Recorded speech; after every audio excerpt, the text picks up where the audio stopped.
ربنا زدنا علما وارزقنا فهما ربنا اشرح لنا صدورنا ويسر لنا أمورنا واحلل عقدة من ألسنتنا يفقهوا قولنا اللهم علمنا ما ينفعنا وانفعنا بما علمتنا وزدنا علما والحمد لله رب العالمين. Assalamualaikum warahmatullahi wabarakatuh. Waalaikumsalam. Alhamdulillahi rabbil alamin. Nahmaduhu wa nasta'inuhu wa nastaghfiruh wa na'udzu billahi min shururi anfusina wa min sayyiati a'malina. Man yahdihillahu fala mudilla lahu wa man yudlilhu falan tajida lahu waliyyan mursyida. أشهد أن لا إله إلا الله وحده لا شريك له وأشهد أن محمدا عبده ورسوله. اللهم صل وسلم وبارك على سيدنا محمد وعلى آله وأصحابه أجمعين. أما بعد. Puji dan syukur kita ucapkan pada Allah Subhanahu wa taala atas limpahan nikmat dan karunia, terutama nikmat iman, nikmat Islam, dan nikmat taufik untuk beramal yang merupakan rentetan nikmat-nikmat besar yang harus kita syukuri sebagai satu nikmat yang juga menjadi kemaslahatan bagi kita bersama. Salawat dan salam kita sampaikan kepada Nabi Muhammad sallallahu alaihi wasallam yang telah mendidik umat untuk berakhlakul karimah sesuai dengan tujuan diutus Rasulullah sallallahu alaihi wasallam. Bu'istu liutammima makarimal akhlaq. Aku diutus untuk menyempurnakan akhlak manusia. Hadirin jamaah maghrib rahimakumullah. Kembali pada malam ini kita memahami ayat-ayat mutasyabihat ataupun ayat-ayat yang kabur, kurang jelas maknanya, sehingga para ulama memiliki dua pendekatan dalam memahami ayat-ayat mutasyabihat. Pada pertemuan sebelumnya kita sudah membahas bahwa ayat-ayat dalam Al-Quran ada disebut dengan ayat muhkamat. Muhkamat artinya ayat yang jelas, tidak kabur maknanya, dan juga tidak menimbulkan multi interpretasi. Sementara ada ayat-ayat mutasyabihat, terutama ayat-ayat yang terkait dengan sifat-sifat Allah Subhanahu wa taala. Di sini para ulama memiliki pendekatan dari golongan ulama salaf dan ulama khalaf. Ulama salaf 300 tahun dari zaman kenabian disebut dengan ulama salaf, yang disebutkan oleh Nabi dalam hadisnya, khairul qurun qarni, sebaik-baik abad adalah di abad aku hidup, kata Nabi. Tsummal ladzina yalunahum, kemudian abad setelahnya. Tsummal ladzina yalunahum, kemudian abad setelahnya. Artinya Nabi menyebut 3 kali. Satu abad itu 100 tahun. Berarti 300 tahun pertama dari zaman kenabian disebut dengan zaman ulama salaf, ataupun zaman tokoh-tokoh pendahulu kita disebut dengan salaf. Salaf memiliki pendekatan dalam memahami ayat-ayat sifat. Ayat-ayat yang tadi disebut dengan mutasyabihat. Di situ ada kemiripan sifat-sifat Allah dengan sifat makhluk. Maka di sini perlu antisipasi untuk bagaimana metode memahaminya. Ulama salaf menggunakan pendekatan tafwid. Tafwid artinya menyerahkan maknanya kepada Allah Subhanahu wa taala. Tidak ingin ikut campur untuk menafsirkan apa makna dari sifat tersebut, sehingga sikap mereka seperti Imam Asy-Syafi'i mengatakan terkait dengan sifat-sifat mutasyabihat, ada kemiripan sifat Allah dengan sifat manusia, sifat makhluk, Maka Imam Syafi'i dari kalangan ulama salaf mengatakan, amantu billah, aku beriman kepada Allah, wa bima qala Allah, beriman kepada firman Allah Subhanahu wa taala, wa bi muradillah, dan beriman kepada maksud yang dikehendaki oleh Allah Subhanahu wa taala. Dia tidak mau menentukan hana maksud misalnya Allah bersemayam di atas arasy. Apa maksudnya? Yang penting aku beriman kepada Allah, beriman kepada firman Allah, dan beriman kepada maksud yang dikehendaki oleh Allah Subhanahu wa taala. Sementara ulama khalaf memiliki pendekatan yang berbeda. Ulama khalaf berarti 400 tahun ke bawah disebut dengan ulama khalaf. Jadi mereka pendekatannya dengan pendekatan takwil. Takwil ini artinya mencari makna yang sesuai. Jika kita terjemahan secara harfiahnya, maka akan menimbulkan kesan bahwa Allah itu sama dengan makhluk, sehingga tidak diterjemahkan secara harfiah, tetapi dicari makna yang sesuai dan layak bagi sifat Allah Subhanahu wa taala. Misalnya bersemayam tadi, Ar-Rahmanu 'alal 'arsy istawa. Ar-Rahman, Allah bersemayam di atas arasy. Itu kalau terjemahan harfiahnya. Tapi ulama khalaf mengatakan yang dimaksud dengan bersemayam adalah istilah. Istilah artinya menguasai. Allah menguasai arasy. Ini yang kita bahas pada pertemuan sebelumnya, kati nyamuk, agar ada keterkaitan sehingga kita tidak misunderstanding, tidak ada kekaburan pemahaman. Sedikit kita bahas pembahasan pada pertemuan yang lalu dengan pembahasan ayat-ayat mutasyabihat untuk malam ini. Pada malam ini kita akan melanjutkan beberapa ayat ataupun hadis yang seolah-olah menyatakan bahwa Allah itu mempunyai sifat yang mirip ataupun sama dengan makhluk. Bagaimana kita memahaminya? Di sini kita mulai dengan surah Al-Fajr ayat 22. Dalam surah Al-Fajr ayat 22, Allah Subhanahu wa taala berfirman, Bismillahirrahmanirrahim. Wa jaa rabbuka wal malaku saffan saffa. Wa jaa rabbuka wal malaku saffan saffa. Jadi kata-kata jaa artinya datang. Jika kita terjemahan secara harfiah, wa jaa rabbuka, dan datanglah Tuhanmu, wal malaku, dan para malaikat, saffan saffa, berbaris-baris. Ini terjemahan secara harfiah. Tapi ketika kita pahami, datang biasanya berjalan kaki. Berjalan kaki ataupun berkendaraan. Yang jelas datang ni ke bahasa kita ni geh. Dari satu tempat datang kepada satu tempat. Maka di sini ada kemiripan dengan sifat manusia. Kita pergi, Tuhan pergi.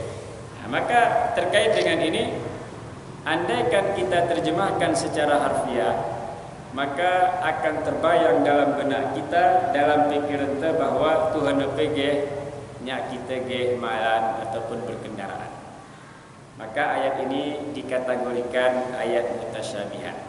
Ayat yang terindikasi ada kemiripan, kesamaan sifat Allah dengan sifat makhluk. Oleh karena itu, karena sifat Allah itu tidak sama dengan kita. Sifat Allah itu sifat yang mulia. Makanya Allah itu suka untuk dimuliakan.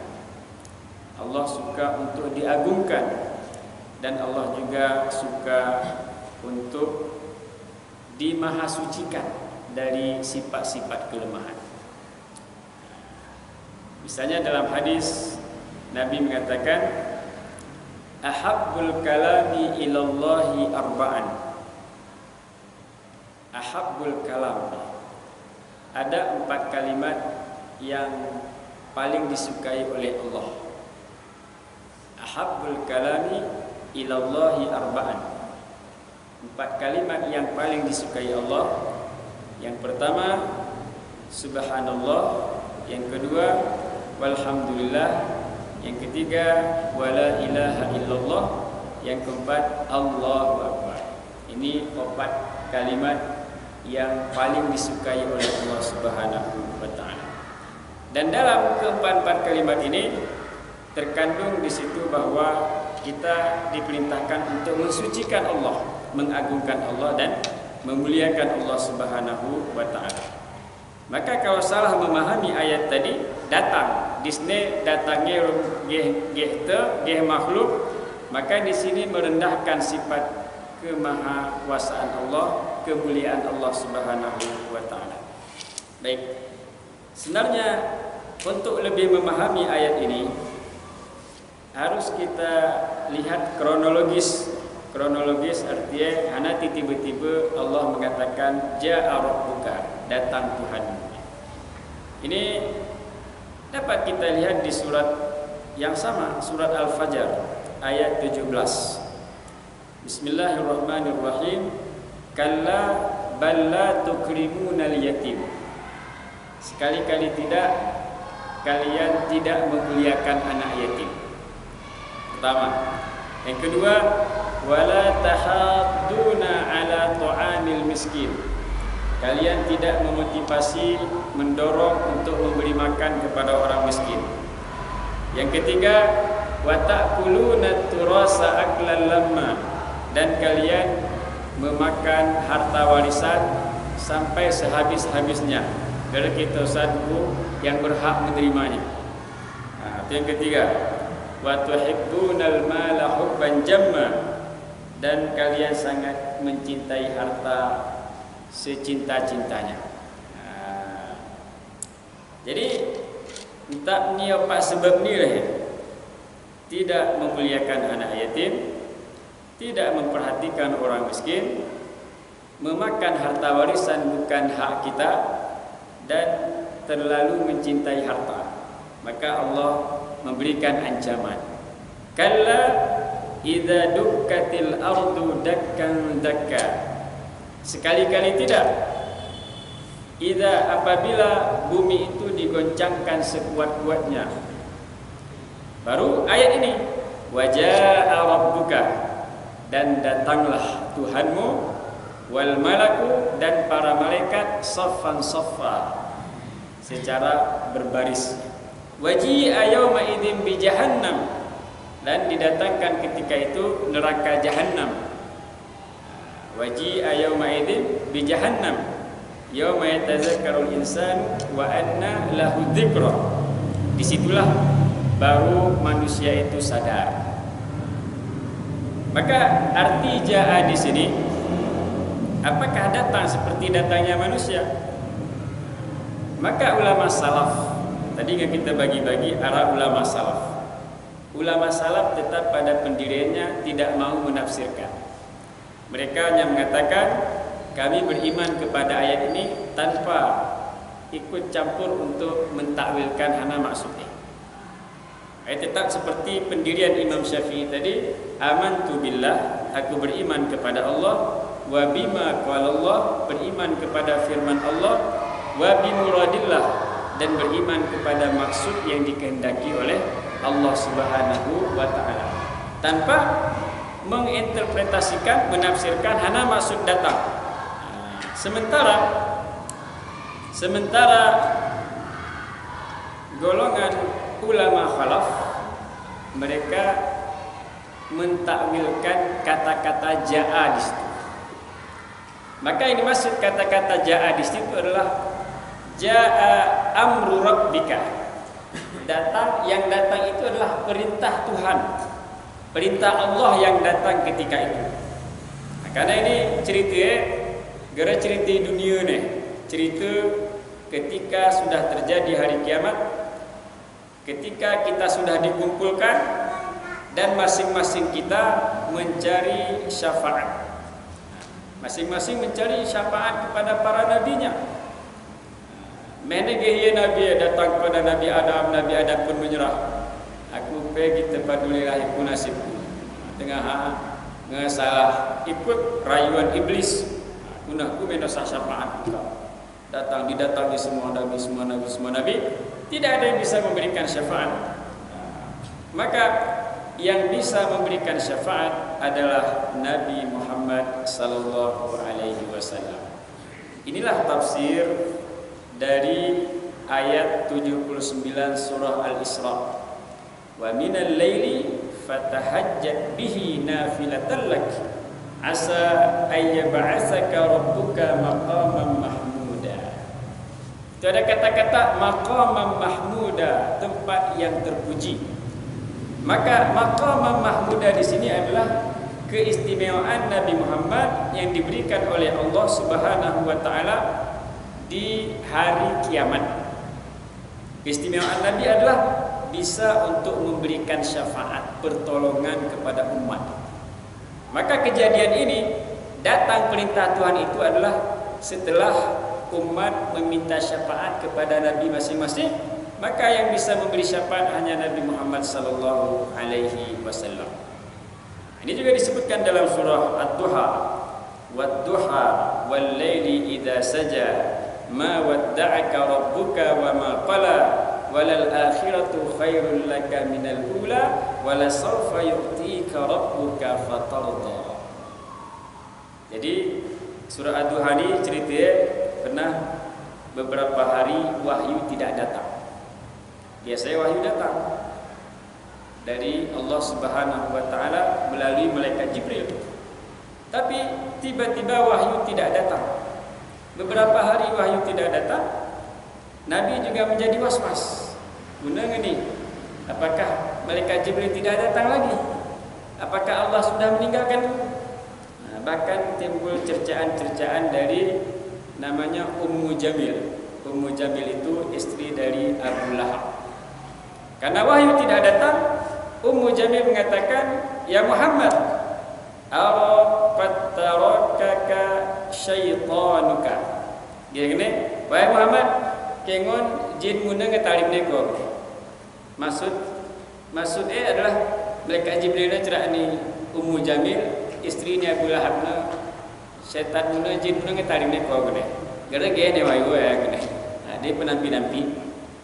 Maka Allah menurunkan surah Ad-Duha, wad-duha, demi waktu duha, wal-laili idza saja, dan demi malam ketika dia tenang. Maka Allah mengatakan, ma wadda'aka rabbuka wa ma qala. Allah tidak meninggalkanmu, tidak membencimu. Allah langsung membela. Ma wadda'aka rabbuka wa ma qala, walal akhiratu khairul laka minal ula. Sungguh akhirat itu lebih baik bagimu dari yang pertama, maksudnya dunia. Wala sawfa yu'tika rabbuka fatarda, dan Allah akan memberikan kepadamu keistimewaan yang membuatmu redha. Membuatmu redha. Di antara keistimewaan yang membuat Nabi redha adalah Nabi Muhammad bisa memberikan syafaat. Lalu Nabi bertakbir, bergembira. Ternyata malaikat Jibril tidak meninggalkan Nabi. Ternyata Allah tidak meninggalkan Nabi. Nabi bertakbir. Maka inilah asal muasal kenapa ketika kita khatam Quran, setiap kali baca surah Ad-Duha, dari Ad-Duha sampai An-Nas, dianjurkan untuk bertakbir setiap kali menyelesaikan surat pendek. Khatam Quran kita kali Ad-Duha dulu. Dari Ad-Duha, setiap kali selesai surat kita bertakbir. Allahu Akbar, la ilaha illallah, Allahu Akbar, walillahil hamd, dan seterusnya. Ini satu ungkapan kegembiraan bahwa wahyu yang sebelumnya turun kemudian berhenti, datang kembali, Nabi bergembira, Nabi menyebutkan Allahu Akbar. Baik. Jadi yang datang tadi adalah wajah rabbuka, yang datang itu perintah Allah Subhanahu wa taala untuk menghisap. Yang Tuhan dihitung amalnya masing-masing. Sudah berkumpul semua makhluk lalu diperintahkan oleh Allah untuk dihitung amal masing-masing, untuk dihisab, diperkirakan. Disinilah kita terkadang amat khawatir, terih, karena si ucap-ucap apa tertulis. Kullu saghirin wa kabirin mustatar. Setiap perbuatan yang kecil ataupun yang besar itu tertulis semuanya, dihisab. Maka kita berharap ketika yaumul hisab nanti menerima amal catatan kita di sebelah kanan, karena ini menunjukkan sebagai satu tanda kebahagiaan. Baik, jadi yang datang itu bukan datang Allah seperti layaknya datang makhluk. Karena kalau datang seperti datang makhluk berarti berjisim, berfisik. Kalau sudah berfisik berarti sudah jauh dari sifat-sifat kesempurnaan. Kalau sudah berfisik berarti sudah butuh kepada tempat. Kalau sudah butuh kepada tempat, butuh kepada waktu dan seterusnya. Dan ini adalah sifat-sifat kemanusiaan, sifat-sifat makhluk yang tidak layak bagi Allah Subhanahu wa taala. Wa jaa rabbuka wal malaku saffan saffa wa ji'a yawma idzin bi jahannam yauma idzin yatadzakkarul insan wa anna lahu dzikra. Jadi ketika datang perintah Tuhan untuk dihisab, diperhitungkan amal baiknya, perkataan, ucapan, perbuatan, mehne dihitung, barulah di situ kita tersadar. Yauma yatadzakkarul insan. Ketika itu manusia baru ingat, baru sadar, ana di tengah ada penyesalan. Yaqulu ya laitani qaddamtu li hayati. Yaqulu ya laitani qaddamtu li hayati.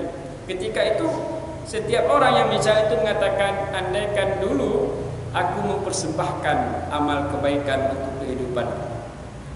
Fa yauma idzil la yu'adzibu 'adzabahu ahad. Ketika itu tidak ada azab yang lebih dahsyat dari azab Allah. Wala yusiku wasaqahu ahad. Dan tidak ada ikatan yang paling erat, kuat daripada ikatan yang diikat oleh Allah Subhanahu wa taala. Maka perintahnya di akhir surah Al-Fajr itu, ya ayyatuhan nafsul mutmainnah irji'i ila rabbiki radiyatan mardiyah fadkhuli fi ibadi wadkhuli jannati. Jadi kata-kata jaa itu adalah maksudnya yang datang perintah Allah Subhanahu wa taala, bukan yang datang seperti terbayang dalam benak kita, fisik kita datang berjalan kaki, berkendaraan atau dalam apapun bentuknya. Di sini Imam Abu Hasan Al-Asy'ari juga menyebutkan beberapa analogi sehingga kita mudah memahami ayat ini. Qala Abu Hasan Al-Asy'ari wa ajma'u ala annahu yaji'u yaumal qiyamati wal malaku saffan saffa li ardil umami wa hisabiha wa iqabiha wa sawabiha. Jadi ajma'u wa ajma'u dan ijma' para ulama yang dimaksud datang pada hari kiamat itu, yang dimaksud datang pada hari kiamat itu adalah datang li'ardil umami wa hisabiha, untuk melihat, untuk Allah itu melihat bagaimana amalan hambanya, umat-umat, wa hisabiha, dan untuk menghisab, wa iqabiha, datang di situ. Bisa jadi maksudnya datang iqab, siksaannya Allah Subhanahu wa taala. Bisa jadi yang datang itu sawabiha, pahala yang diberikan oleh Allah Subhanahu wa taala. Fayaghfiru liman yasha'u minal muznibin. Maka Allah Subhanahu wa taala memberikan ampunan kepada siapa yang Dia kehendaki dari kalangan orang-orang berdosa. Mungkin banyak orang-orang berdosa juga diampuni dosanya. Diampuni dosanya. Contoh misalnya terkait dengan seorang hufadzul Quran, seorang yang menghafal Al-Quran, menjaga Al-Quran. Barang siapa yang menjaga Al-Quran, menghafal Al-Quran, fahallala halalahu wa harrama haramahu. lalu dia menghalalkan yang halal kata Al-Quran, mengharamkan yang haram kata Al-Quran, maka dia akan masuk surga dan dia dapat menarik 10 anggota keluarganya yang sudah pasti masuk neraka. Kelebihan, keutamaan seorang hufazul Quran, orang yang menghafal Al-Quran. Ini juga pernah disebut oleh Imam Al-Qurtubi dalam tafsirnya. Disebutkan dalam hadis. Jadi artinya Allah itu memberikan ampunan kepada siapa yang dia kehendaki. Yang tadi sudah pasti masuk neraka 10 orang dari ahli keluarganya, karena ada anggota keluarganya yang hafal Quran, bukan hanya sekedar hafal, tapi menghalalkan yang dihalalkan oleh Al-Quran, mengharamkan yang diharamkan oleh Al-Quran. Artinya beramal. Gerah hafal pin terketurunan. Tapi hafal dan mengamalkan isinya, maka ini fadilah bisa menarik. Jadi kan yang dikehendaki oleh Allah, mengampunkan siapa yang dikehendaki dan membiarkan siapa yang dia kehendaki oleh Allah Subhanahu wa taala. Baik. Kama qala walaysa maji'uhu harakatun wala zawalan. Dan datangnya Allah itu tidak seperti terfikir dalam benak kita harakah, dengan cara bergerak. Datang ini biasanya gerak harihin kini, berarti harakah, terjadi harakah. Datang itu tidak harus seperti itu. Wala zawalan wa innama yakunul maji harakah wa zawalan idza kana al-ja'i jisman aw jawharan. Karena terbayang wahni benak datang itu adalah bergerak, berpindah dari satu tempat ke tempat yang lain apabila zatnya memiliki fisik, berjisim. Seperti makhluknya kita nih, dia hari bukan kutua, hari paluh kubur, ini kan perpindahan karena kita punya fisik. Jangan sekali-kali, kata Imam Abu Hasan Al-Asy'ari, terpikir dalam benak kita seperti itu tafsiran dari datang dalam ayat ini. Fa idza thabata annahu azza wa jalla laysa bijismin wala jawharin lam yajib ay yakuna maji'uhu naqlah. Jadi kena kita yakini bahwa Allah Subhanahu wa taala tidak berjisim seperti fisik yang kita pahami atas dasar kemakhlukan, maka wajar juga untuk kita tidak membayangkan sifat datang itu sama seperti sifat datangnya fisik. Beliau mencontohkan di sini, ala tara annahum la yuriduna biqaulihim ja'at Zaidan al-humma annaha tanaqqalat ilaihi aw taharrakat min makanin kanat fihi lam takun jisman wala jawharan.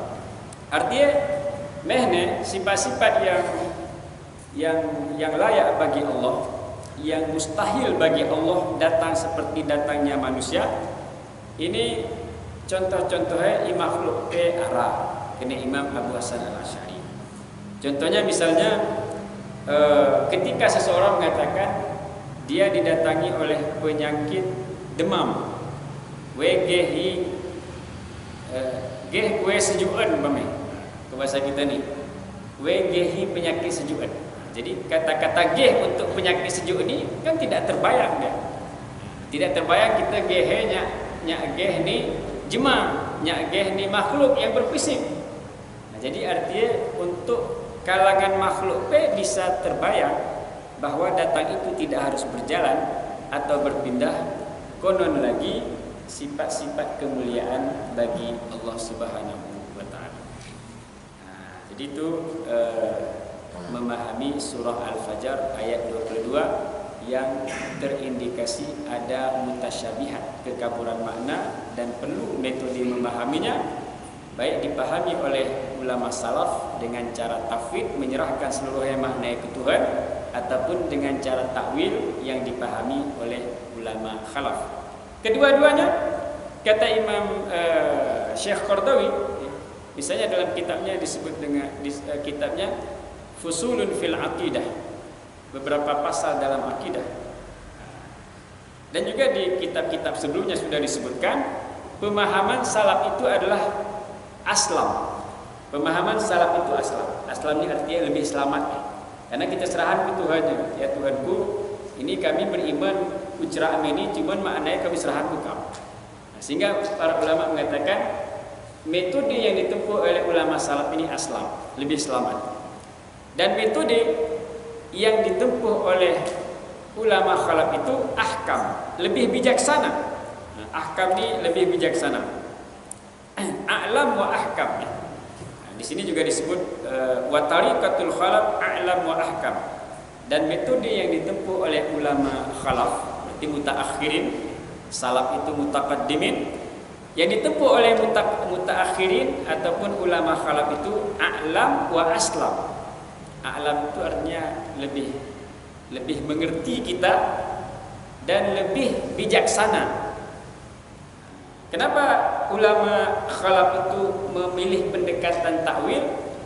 Karena pakir dia kena mungkin ayat si turun Tuhan ini tidak bisa dipahami.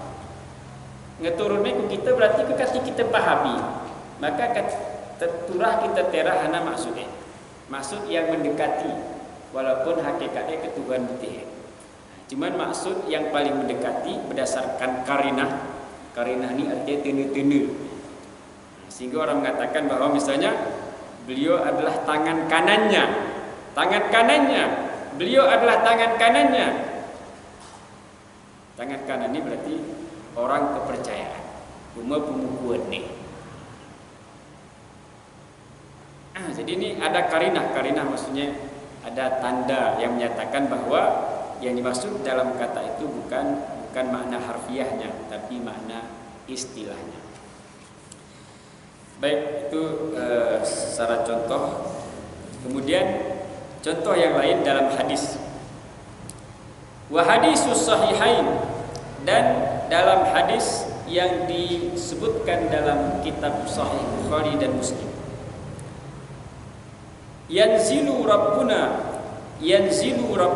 ingat nih kata-kata yanzilu Rabbuna, Tuhan kita turun. Kata-kata turun nih.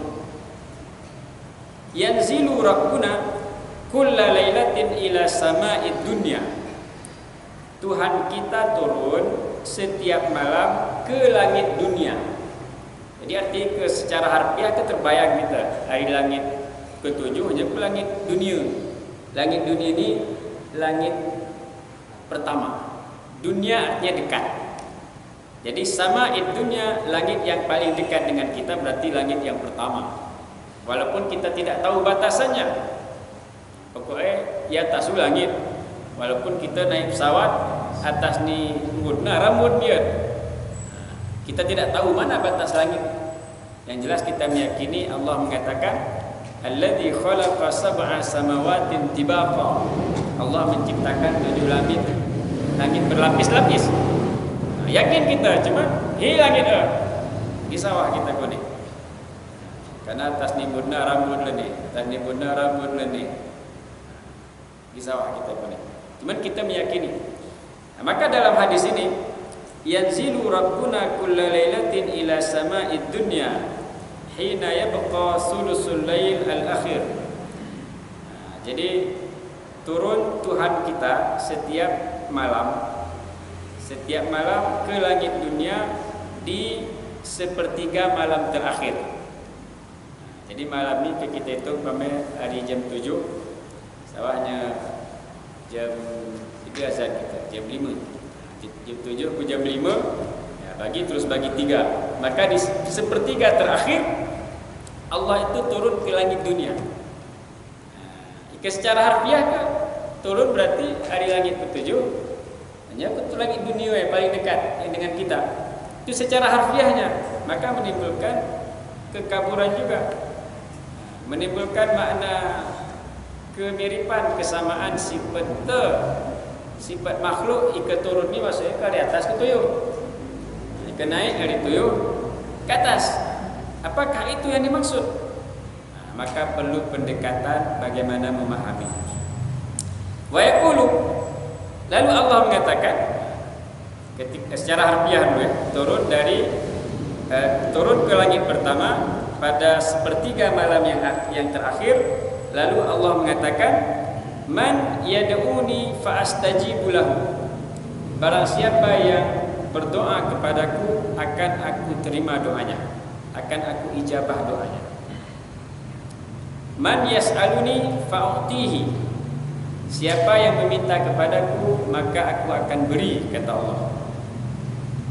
Man yastaghfiruni fa'aghfiru lahu, barang siapa yang meminta ampun kepadaku di waktu-waktu tersebut aku akan memberikan ampunan untuknya. Ini disebut dalam hadis Bukhari dan hadis Muslim. Hadisnya sahih. Maka perlu kita bagaimana berinteraksi dengan hadis ini sehingga kita tidak salah persepsi bahwa turun yang dikatakan turun itu sama seperti turunnya kita dari atas ke bawah. Baik.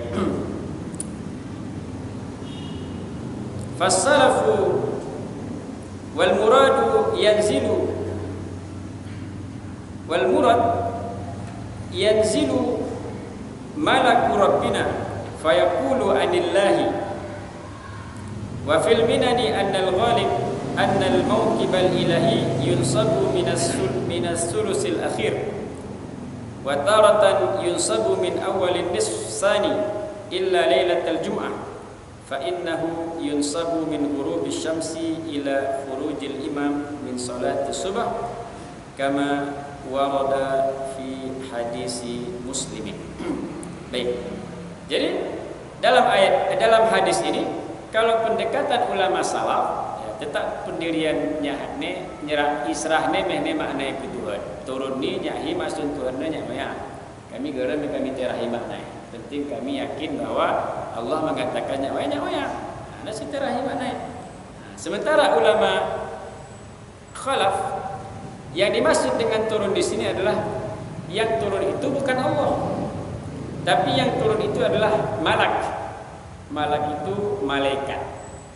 Malaikat yang diperintahkan oleh Allah Subhanahu wa taala untuk menyambut hajat-hajat keinginan tertentu. Maka di sepertiga malam terakhir ini kita dianjurkan untuk memperbanyak doa. Bahkan solat yang paling utama setelah solat fardu adalah solat fi jawfil lail. Afdalus salati ba'dal faridati as-salatu fi jawfil laili. Solat yang paling utama setelah solat fardu adalah solat di pertengahan malam. Jawf. Jawf itu rongga. Jadi di pertengahan malam maksudnya. Fi jawfil laili. Maka dalam beberapa hadis ada yang mengatakan pertengahan malam, ada yang mengatakan sepertiga malam terakhir. Dan sifat-sifat orang beriman di sini adalah wabil ashari hum yastaghfirun.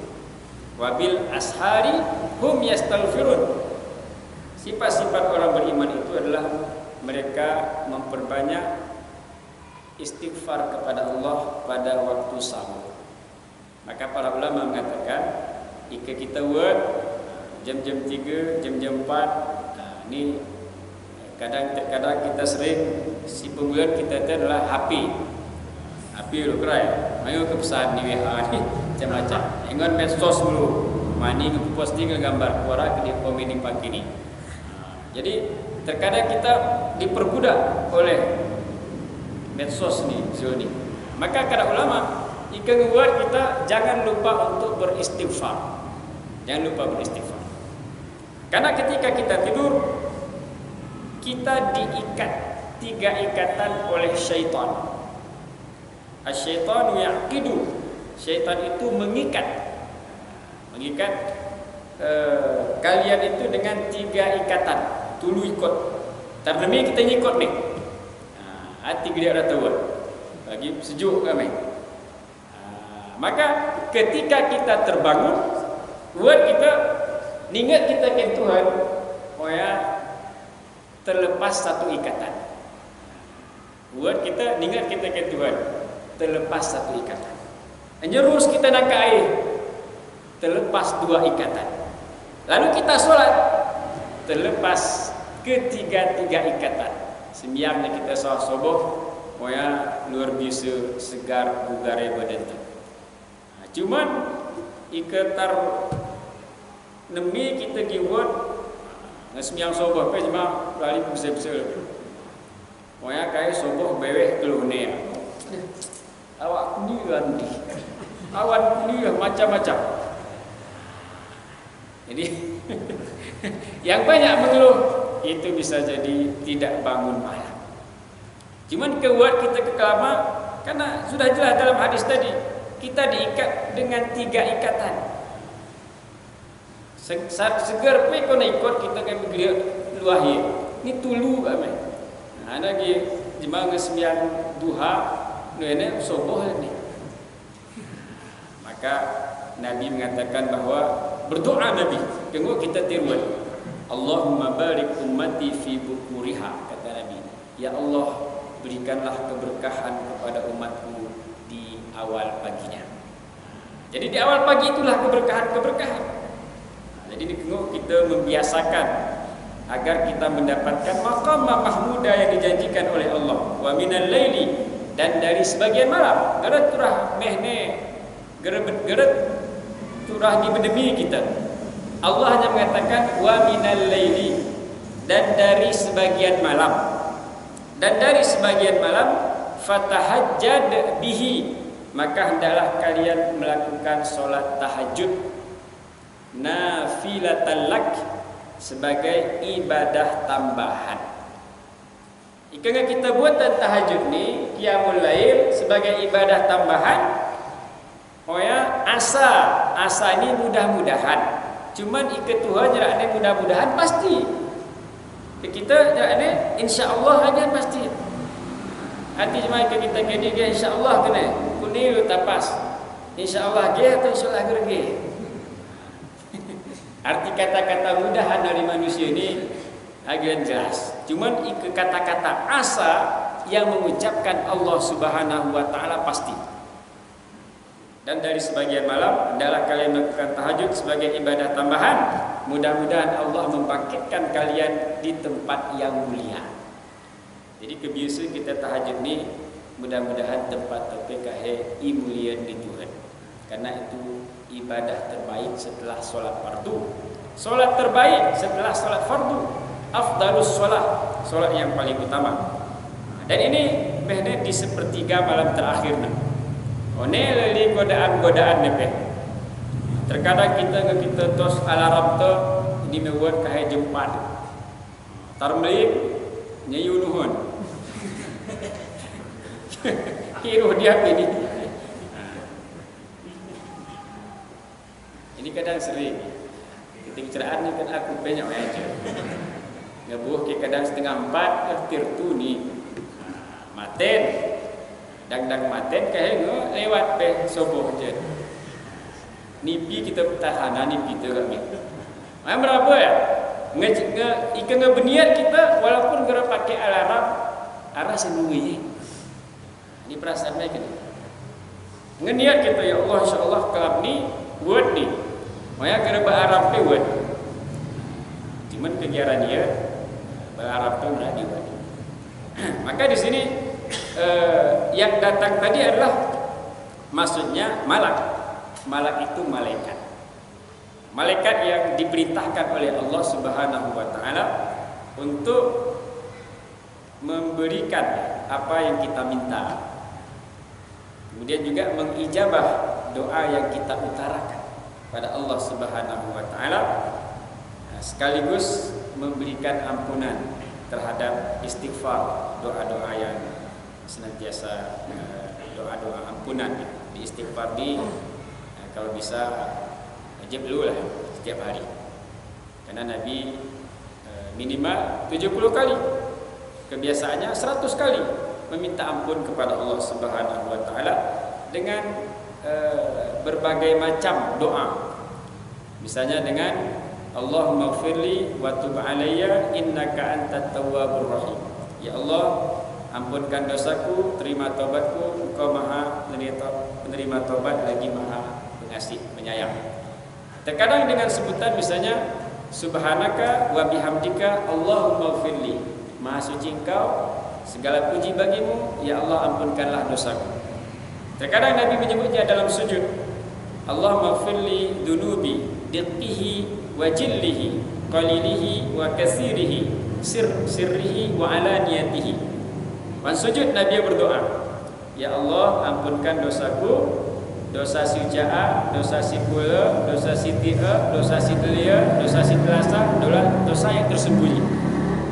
Allah maghfirli zunubi diqqihi wa jillihi. Diqqi artinya yang kecil, wa jillihi si kul, dosa kul, wa qalilihi yang kecil, wa katsirihi yang banyak, wa sirrihi yang tersembunyi, wa alaniyatihi dan yang nyata. Baik, 1941 kita berikan waktu, mungkin ada yang perlu untuk ditanyakan ataupun memberikan penambahan, kami persilakan kepada jemaah sekalian. Baik, terkait dengan permasalahan ini ataupun mungkin permasalahan lain yang perlu kita jelaskan bersama. Silakan. Di PKRA dengan bahasa. Baik. Ya, Waalaikumsalam. Mohon maaf menyangkut masalah ayat mutasyabihat. Ayat mutasyabihat ini mengarah-arah tafsir ya. Mengarah kepada Bagaimana kelompok cara berpikir manusia ini si kelompok ini membagi khusus Jadi ada orang awam, ada orang pintar, ada orang jenius. Yang tiga ini apakah perlu ditunjuk mana yang butuh dia ditakwil pemahamannya. Umpamanya untuk lebih memudahkan kita, yang jenius orangnya tak perlu ditakwil. Kembali aja ke pemahaman salaf gitu umpamanya. Yang pintar perlu karena dia ragu-ragu. Atau tekanan mana.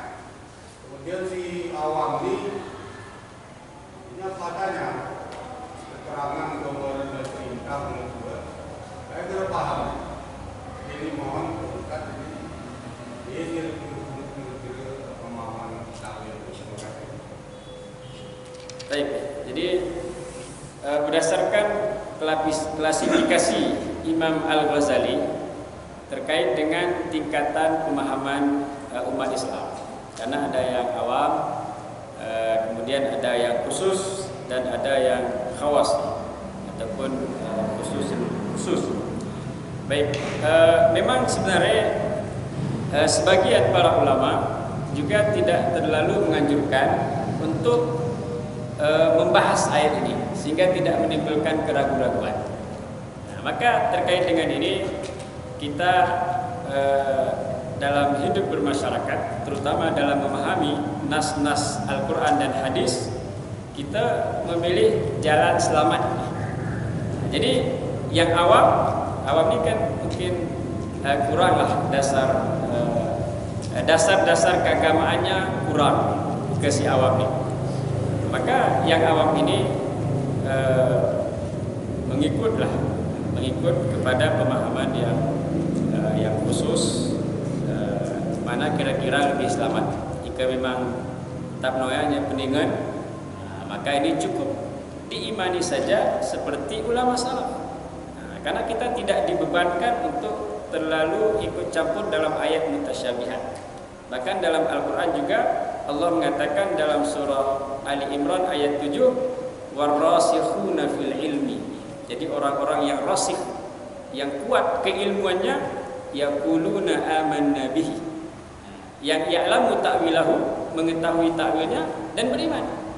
Maka yang awam tidak perlu untuk terlalu nimbrung sehingga nanti ditakutkan adalah muncul keraguan-raguan. Makanya dalam kehidupan sehari-hari tidak perlu terus kita jadikan ini sebagai objek pembahasan kaki lima. Cukup hanya sekedar agar kita tidak salah. Makanya ulama tadi mengatakan pendekatan salaf itu lebih aslam, lebih selamat. Pendekatan khalaf itu a'lam wa ahkam. Tentu kebijaksanaan ini hanya dimiliki oleh tingkatan-tingkatan tertentu. Maka saya setuju untuk usulan dari Bapak tadi bahwa disesuaikan dengan tingkatan pemahaman.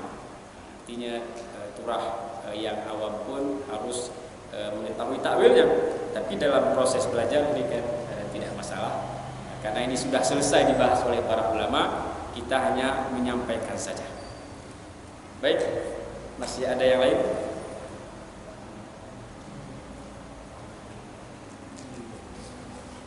Cukup karena waktu yang membatasi pertemuan kita pada malam ini. Mudah-mudahan sedikit yang kita bahas, terutama untuk mengulang kaji pemahaman kita sebelumnya. Yang kedua, untuk menghidupkan suasana ta'lim ataupun majlis ilmu. Mudah-mudahan dengan kajian-kajian sederhana ini semakin membuat kita termotivasi untuk mendalami agama, karena ini indikator kebaikan di sisi Allah Subhanahu wa taala. Man yuridillahu bihi khairan yufaqihu fiddin. Barang siapa yang dikehendaki oleh Allah baginya kebaikan, maka Allah akan memberikan kepadanya pemahaman yang dalam tentang ilmu agama. Kita akhiri dengan tasbih kafarah dan surah Al-Asr. Subhanakallah bihamdika asyhadu an la ilaha illa anta nastaghfiruka wa natubu ilaik. Bismillahirrahmanirrahim. Wal 'asr innal insana lafi khusr illa alladhina amanu wa 'amilus shalihat wa tawassaw bil haqq wa tawassaw bis sabr. Walhamdulillahirabbil alamin. Wabillahi taufiq wal hidayah bil ma'unati wal hinayah. Assalamualaikum warahmatullahi wabarakatuh.